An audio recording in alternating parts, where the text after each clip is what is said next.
What on earth is this woman? Where did you pick her up from? She's just a heap of poverty. Mom, what are you saying? That's disrespectful. Please stop.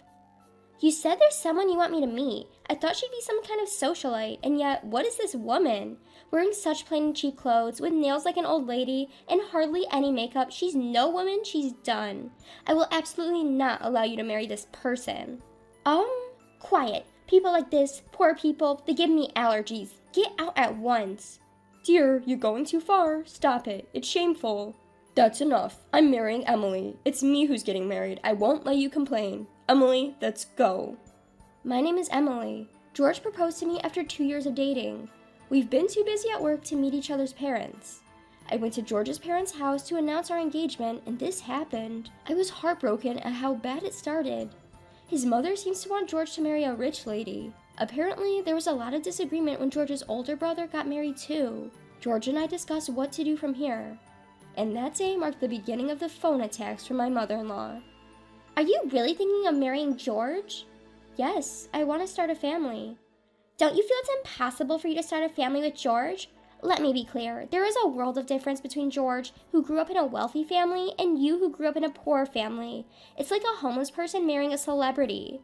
That's not... Of course, it's impossible. George is a good bride candidate. He's been in private school since elementary school, so he's only ever been around wealthy people. That's why he looks at you, being poor, and thinks it's something new. He's just being fooled by you.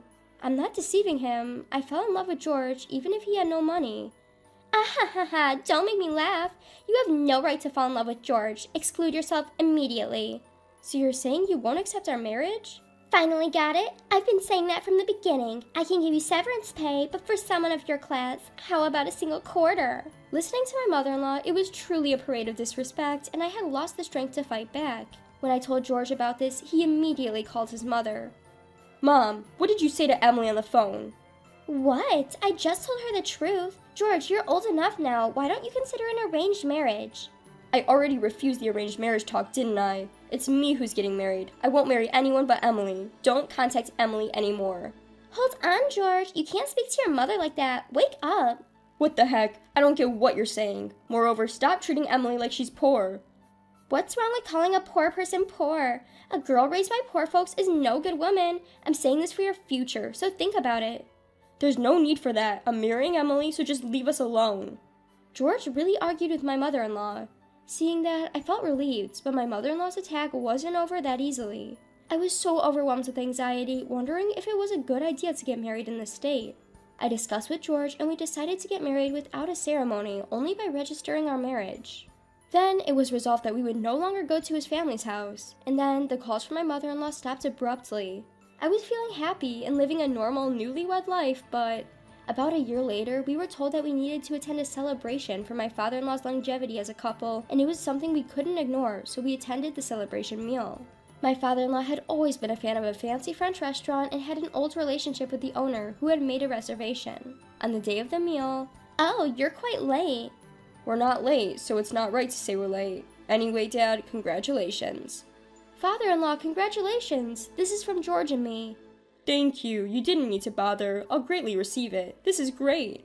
"All that is irrelevant. Let's toast." Thinking that, we toasted, and as we were eating, I thought the conversation would pick up. "When will you guys have a kid? And you're not even quitting your job. Are you incapable of housework? You're a failure as a woman." That's something George and I discussed and decided. I'm thinking of quitting my job when I have a child. Shut up. 100 years earlier to talk back. This is why I hate poor people. And the storm of complaints began again. Then, at the wealthy family meal, my mother-in-law, "I can't eat with such a woman," she said, and jabbed her fork at me. I was unconsciously, "Ah!" "Hey, Mom, what are you doing? Stop this now." "I'm telling you, I can't eat with such a woman. If you understand, then leave right away, you poor thing." Even the brother-in-law and wife who had come and my father-in-law were just stunned by my mother-in-law's attitude. However, one word from me caused a shocking turn of events that froze the air. I kept my mouth shut, but I couldn't take it anymore. "Emily, what is it about me that you hate so much?" "The answer is simple. It's because you're poor. I have a repulsion just breathing the same air." "You sure do talk a lot. Isn't it you who have a repulsive reaction to your own poverty? You grew up in an orphanage, after all." What are you talking about? I come from a wealthy family. Don't make things up just because you're poor. Your parents came from a poor family. One day they were involved in a car accident, they passed away, and you were placed in an orphanage. Shut up! I am not like that. You've always claimed to be a rich lady. Your parents died and ruined the company, but you were raised like a rich girl.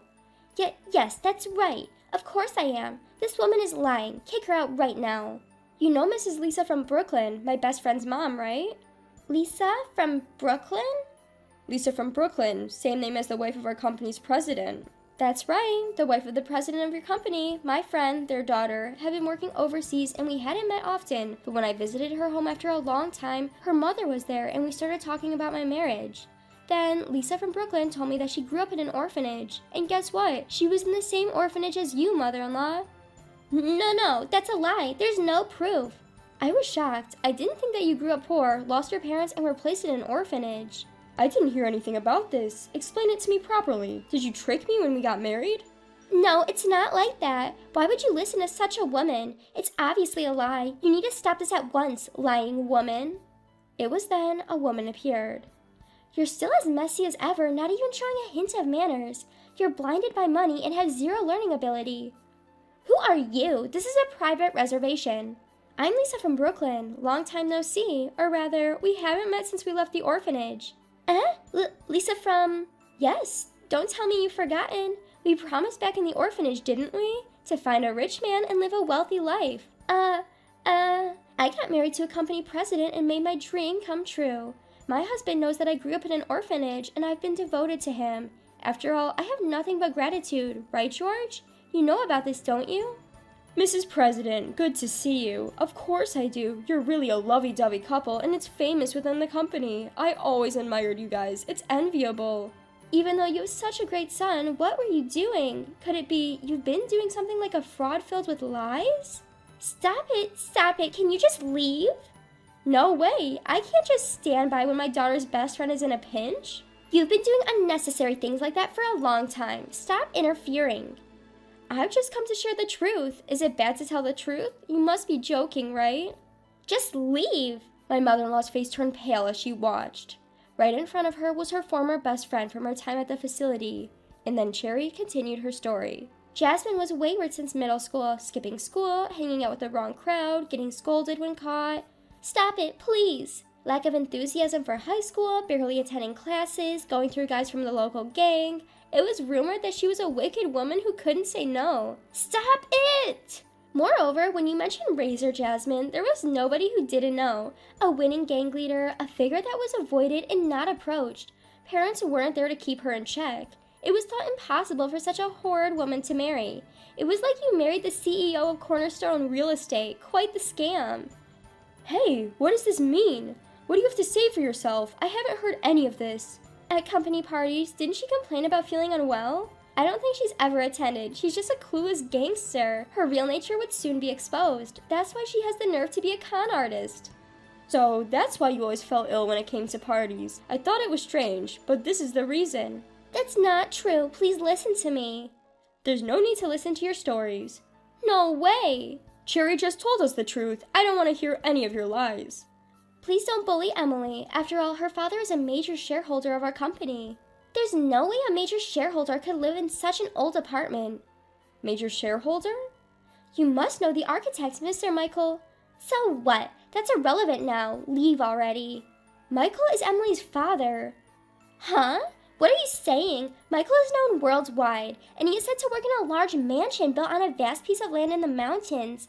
This woman's father lives in a shabby apartment. That's just an old apartment he bought years ago. He usually works in the mountains and hardly ever comes out. Your lies won't work. Look at this. Cherry showed me a photograph on her smartphone, which made headlines when I was born. Upon seeing this, my mother-in-law's eyes widened in surprise. Oh my, is this baby you? You're Emily? Oh my, Did you enjoy ridiculing me? Money has nothing to do with marriage. If you don't have a genuine heart, you can't be a couple. What? Why didn't you tell me? Whether my parents are wealthy or not doesn't change who I am. I will never forget the insults you threw at me. Please don't say that. Unable to forgive everything that had happened, I suddenly talked back to my mother-in-law. You get allergies just from breathing the same air as poor people, right? At the marriage proposal, even though I was wearing a high-fashion dress designed by a famous designer, you said it looked cheap and poor. Marrying George is like a celebrity marrying a homeless person. The severance money you said you'd pay to break us up is worth just a single quarter, isn't it? Well, that's...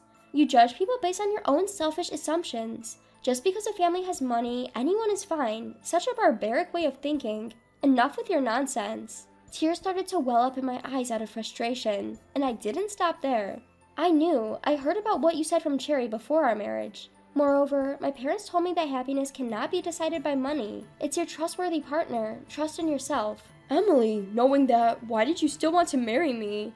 I understand how you feel, mother-in-law. If you lose your parents, have no money, and have to be put in a facility, anyone would go crazy in that situation. That's why I wanted to deepen our familial bonds through marriage, to help heal your emotional wounds. I was even willing to live with you for that.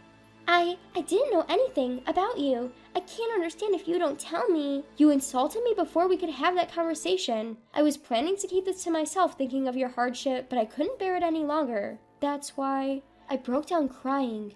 Then George hugs me gently. Emily, I'm sorry. I should have understood you better. I should have protected you more. Emily, I'm really sorry. You're the only one for me. I believe in destiny, Emily. Thank you, Emily. We truly caused you a lot of trouble. I want to apologize as well. I'm so sorry.